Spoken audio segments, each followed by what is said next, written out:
Welcome to this week's edition of CRECOM Corner on MBC TV. The program comes to you courtesy of a Memorandum of Understanding between CRECOM and MBC.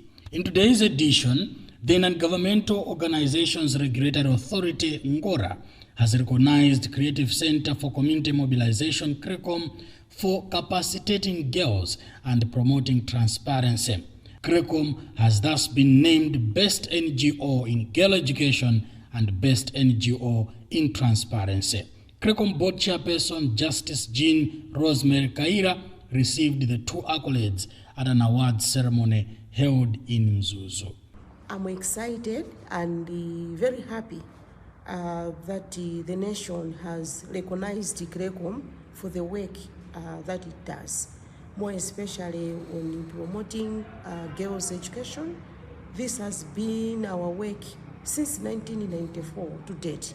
We've been doing this, and the success stories are so big. And also, we are happy that we've been recognized as the most transparent NGO in Malawi, which is great. And we know that this has not just been stated like as such, but because different district councils have said it all. So there are specific things that CRECOM has been doing, sharing the reports, and also there hasn't been any project that has gone to the district without the district councils being involved. They've been involved in the planning stages, they've been involved even in implementation phases, and evaluation as well. We've been involving them. So we are so happy and excited that whatever we've been doing, these people have been noticing CRECOM's work, and we will continue to do so for the betterment of our nation.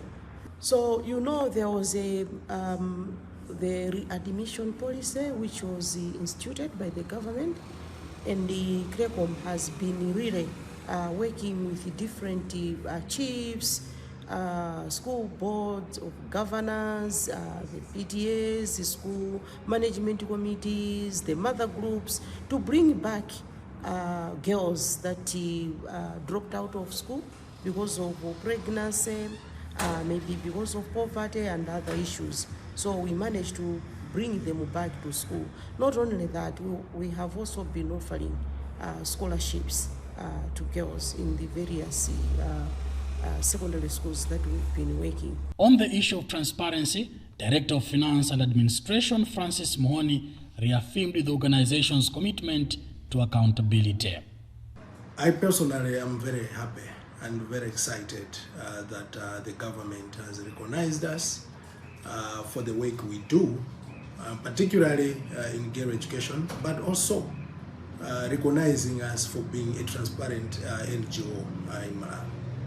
So as an institution, first and foremost, we are very compliant to the rules and laws of the nation, as well as the rules and regulations of the donors who fund us.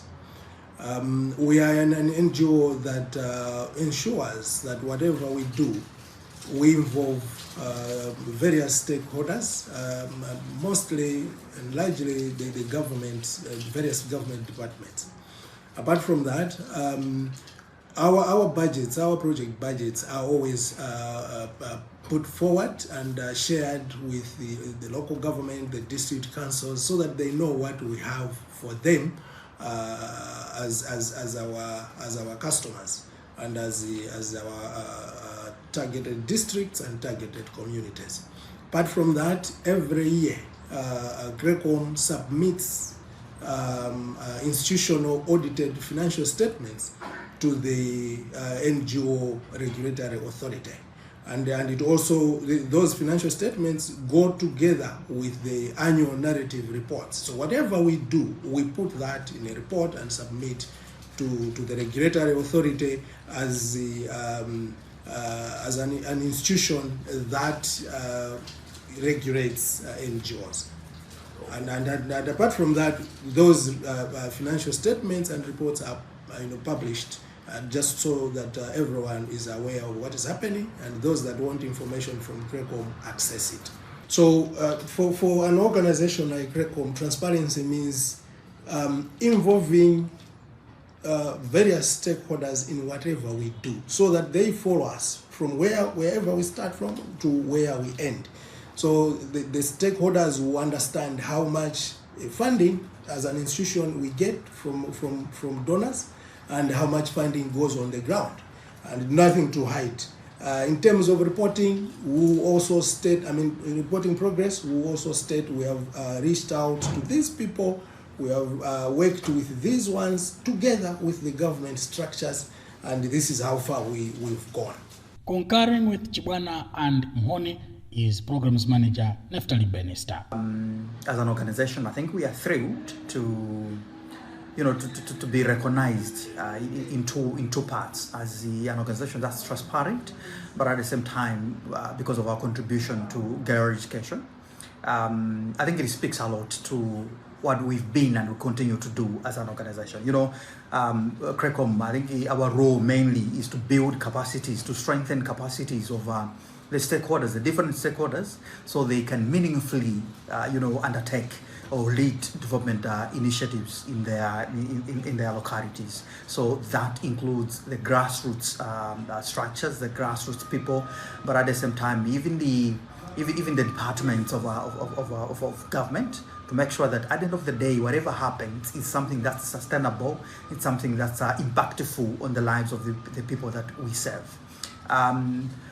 I think as an organization, why this could come through is because I think we are properly guided by our model. So our model empowers us to make sure that whatever we're doing, the reason or the end goal should be to build the capacities of the people, so they become the doers and not the receivers, not the spectators, not just the passive recipients of development initiatives. So whether we're working in the community, making sure that the community itself becomes the driver of the change, so that the change is sustainable, so that the change is meaningful to their lives. So that includes making sure that the people themselves are there to define the objective of the intervention. That's on the ground, to make sure that we shape together, we co-create the activities or the interventions that we want to do, and at the same time ensure we implement together, we evaluate together, but also most importantly to make sure that we hold each other accountable, because that's what is most important in ensuring that whatever we are doing, we're doing it to the best of our capacities, to the best of the interest of the people that we serve.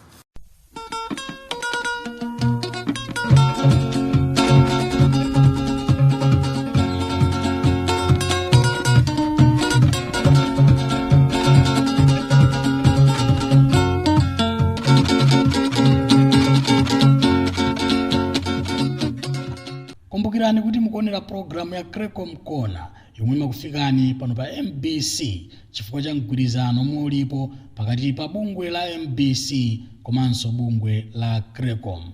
Monga momwe tinanenera, bungwe lomwe limayang'anira mabungwe onse omwe saboma mdziko muno la Non-Governmental Organizations Regulatory Authority Ngora lalengeza kuti bungwe la CRECOM ndi bungwe lomwe lachita bwino kwambiri pa nkhani yolimbikitsa maphunziro atsikana komanso kuchita zinthu poyera ndi mokhulupirika, kapena kuti mchingerezi transparency.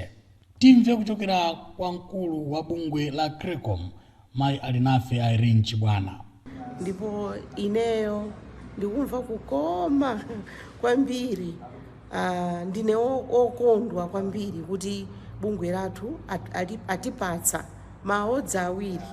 Imodziyo akuti ifeyo ndife bungwe limodzi limene zochitika zathu sizimakhala zachinsinsi, zochitika zathu wina aliyense akhoza kuziona kuti ifeyo timapanga chani. Komanso ifeyo talandira awodi yonena kuti ndi bungwe limodzi Malawi muno limene limathandizira kupititsa patsogolo maphunziro a asungwana. Nde izizi ifeyo zatisangalatsa kwambiri chifukwa ndi chimene ifeyo tili. Kumbali ya transparency ifeyo choyambirira kulibe project imene mabwera ku district popanda district council kuidziwa. komanso maujeni athu ambiri maplans athu timapangira nawo limodzi. Tikamakhalanso kuti tikupanga ma-activities osiyanasiyana kumene tikugwirira ntchito kuja timagwira nawonso limodzi ntchito. Komanso tikamapanga kauniuni wa ntchito imene ikuyendera timapangira nawonso limodzi. Osakhalanso zokhazo komanso malipoti athu akotale kaya ndi chaka timathanso kuapatsa kuti aone zinthu zimene ifeyo takhala tikupanga. Ifeyo timagwira ntchito kwambiri ndi mafumu komanso ma change agents amene akhoza kutithandizira kuti zinthu kumudziko zisinthe. Komanso m'masukulu mosemu muli a mother group amene anakhazikitsidwa. Ndefe timagwiranso ntchito ndi a mother groups aja. Komanso kuli anzathu timati chani komiti ya makolo ndi aziphunzitsi ya pa sukulu timagwira nayonso ntchito kunena kuti ana amene for example anasiya sukulu kalekale atsikana ndi anyamata omwe athenso kubwerera kuti ku sukulu. Ana amene wamakhala kuti ndi chifukwa choti mwina anathamangira mabanja komanso mwina chifukwa chovutika timatha kuwalimbikitsa kuti abwererenso ku sukulu. Ndipo ana ambiri anabwerera ku sukulu, over 800 ana amene anabwerera ku sukulu onena kuti anasiya sukulu. Komanso timatha kupereka chithandizo cha ana cha ku sukulu, kuagulira makope ndi zofunikira za ku sukulu, komanso kupereka ma scholarship ngati mafees eti kani mafees ka zina zolembera mayeso timathanso kutero. Ifeyo tikufuna tinene motsindika kapena motsimikizika kunena kuti tipitiriza kugwirana manja ndi boma kuti ntchito za chitukuko zipite patsogolo. Monga tikudziwira kuti tili ndi vision ya dziko imene timayitcha Malawi 2063 imene ija imalimbikitsa ndithu kupanga develop human capital imene ifeyo aKRECOM tikuyesetsa kuti kupyolera maphunziro atsikana ndi anyamata dziko linoli lidzathe kusintha. Chifukwa dziko likhoza kusintha ngati anthunso ali ozindikira apita ku sukulu akhoza kumapanga zisankho zabwino m'moyo zothangatira kupititsa chitsogolo chitukuko cha dziko lino. Nde ifeyo ndithu tigwirana manja ndi boma kuti zimene zizi zikhale zikupitilira mpaka na mtsogolo. Pano timve kuchokera kwa Mayeline Sanga omwe ndi program manager ku bungwe la KRECOM kuti afotokoze zomwe bungweli likuchita pa maphunziro atsikana mdziko muno. Tikugwira ntchito ya Let Girls Learn 2. Ntchito imeneyi tikugwira ku Cholo, ku Mulanje, ku Nchisi komanso ku Chitipa. Ndipo ntchito imeneyi ikugwiridwa ma CDSS okwana 36. Ndi ntchito imeneyi ndikhozonena kuti yachokera ku ntchito zosiyana-siyana zimene ife ya KRECOM takhala tikugwira makamaka ku boma la Cholo komanso ku Mulanje. Mbuyomo tinali ndi project imene timayitcha IEQ CDSS kapena Improving Education Quality in Community Day Secondary Schools. Ndiye titamaliza imeneyo pamene tinabwera kuti tipitirize kugwira ntchito ya Let Girls Learn 2. Ndiye ntchito imeneyi thandizo lake limachokera ku Echidna Giving Foundation amene wawa ndi anzathu amene likulu lawo lili ku America. Ndiye ntchito imeneyi koposaposa tikufuna ndithu kuti atsikana miyoyo yawo itukuke makamaka pa nkhani za maphunziro. Komanso tikufuna ndithu kuti tipereke mphamvu kwa ma local institutions kapena tikhozonena kuti magulu osiyana-siyana amene amapezeka kuderako kuti atengepo mbali popititsa patsogolo maphunziro atsikana. Komanso tikufuna ndithu kuti tipereke mphamvu kapena tionesese kuti amene amayang'anira ntchito ya governance komanso management pa skulu tigwire nawo ntchito limodzi kuti athandize makamaka atsikana kuti afikire maloto awo achite bwino pa nkhani za maphunziro. Ndinene apa kunena kuti ntchito imeneyi inde kutchedwa kuti Let Girls Learn koma tikugwiranso ntchito kwambiri ndi anyamata. chifukwa anyamata sanasiyidwe kunja. Ndiye mu ntchito imeneyi ifeyo tikugwira ntchito ndi anzathu a Mother Group amene wawa ndi azimayi amene ali ozipereka koma amene akufunisisa ndithu kuti kudera kwawoko kukhale atsikana ndi anyamata amene akuchita bwino makamaka pa nkhani ya maphunziro. Ndi amayi amene wawa timapasa maphunziro, amayi amene wawa timalimbikisa kuti azigwira ntchito ndi ma department aboma, monga anzathu oona za umoyo, monga anzathu oona za chisamaliro cha anthu, monga anzathu alangizi ochokera ku nduna wa zamalimidwe, amene wawa amagwira nawo ntchito bwanji. Atsikana mwina akufuna upangiri wa uchembere wabwino kuti adziwe kuti angakhale bwanji pa zinthu zina ndi zina zimene zikuchitika m'thupi mwawo. Ndiye amayi amene wawa akhoza kukhala ndithu ndi limitation ya information imene angathe kupereka. Koma akamuyitana mulangizi wa zaumoyo tingoyerekeza clinician amene ujayo amatha ndithu kuwafotokozera ana aja bwinobwino za mmene moyo wawo akuyenera azisamalirire pamene iwo ali ku sukulu, ndi cholinga chokuti afikire loto lawo lokuti achite bwino pa maphunziro. Kupatula pamenepo ana ena mwina amabwera ku sukulu kuja ali ndi nkhawa zosiyanasiyana, mwina ku nyumba amayi awo ndi bambo awo akudusa munyengo zowawa kapena kuli nkhanza zimene zikuchitika, nde akufunika wina wake kuti awathandizire. Anzathu ona za chisamaliro cha anthu amabwerapo ndi kuwathandizira kuwalangiza ana aja kuti kodi angakhale bwanji ingakhale akudutsa mu nyengo zokhoma koma achite bwanji kuti iwowo apyole kapena ndinene kuti athane nawo mavuto amene achawo, ndi cholinga chokuti maphunziro awo apite chitsogolo. Kupatula pamenepo azilangiza amene wawa amakhalanso ngati ma role models owathandizira kuona kuti kani ineyo ndikhoza kuzachitanso bwino motere.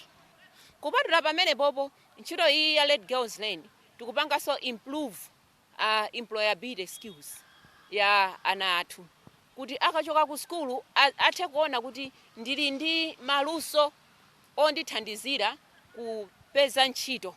Ntchito iyi si ntchito yongolembedwa chabe koma ingakhale ntchito imene iweyo ngati munthu ukhoza kuzilemba wekha.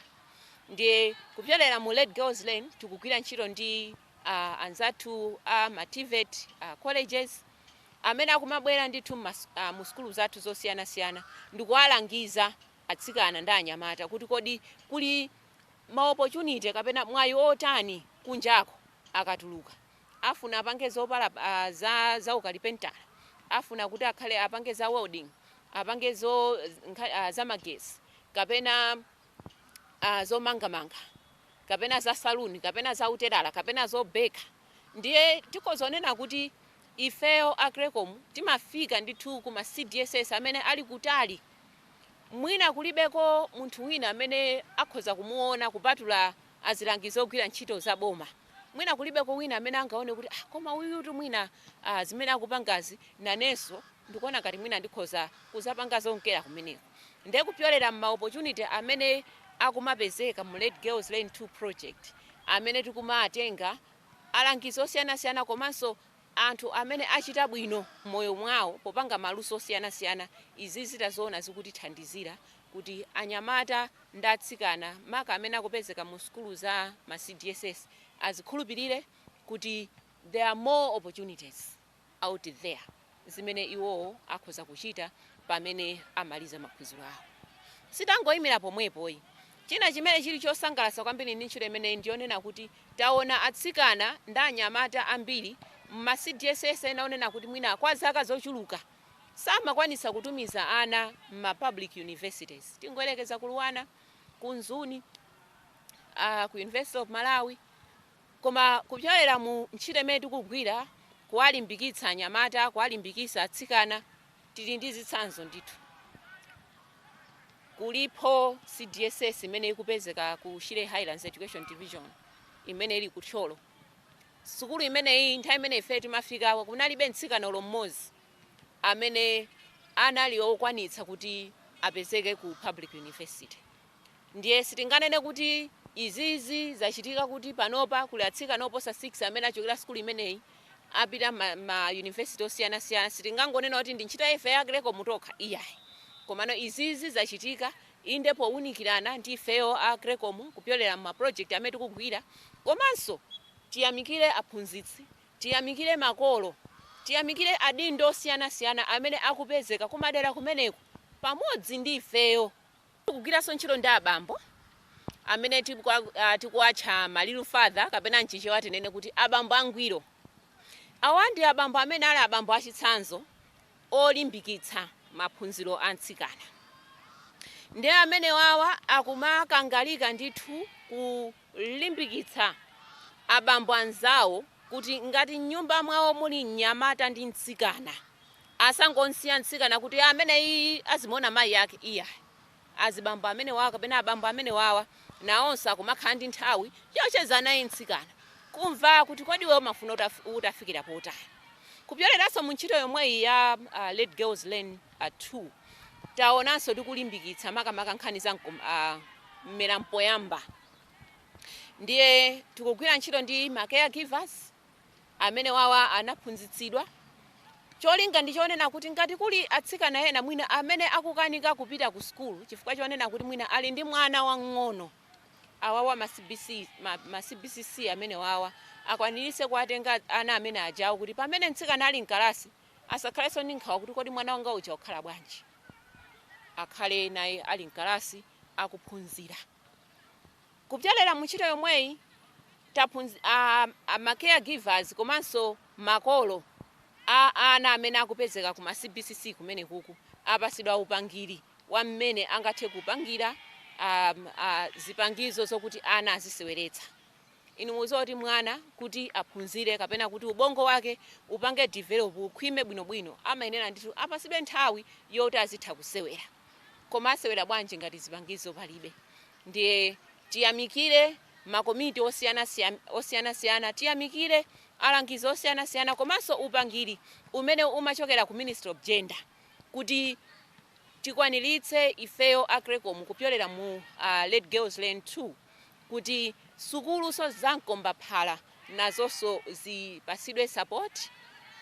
Ndi cholinga chonena kuti ana ochokera kumene kuku akhalenso ana amene tapasa foundation yabwino makamaka pa nkhani za maphunziro. Chinthu chinanso chimene chili chamtengo wapatali mu ntchito imeneyi ndi ntchito imene tikuitcha ya ma Youth Forum. Achinyamata athu tikufuna kuti akamachoka ku skulu akhale ndi maluso amene athandizire kuti akwanitse kuthana ndi mavuto osiyana-siyana amene angathe kukumana nawo mmoyo uno. Pano patayamba kugwiritsa ntchito so ingakhale mwina tima video tosiyana-siyana tokuti akaonera azitha kuthandizana maganizo kuti kodi taonamo chani.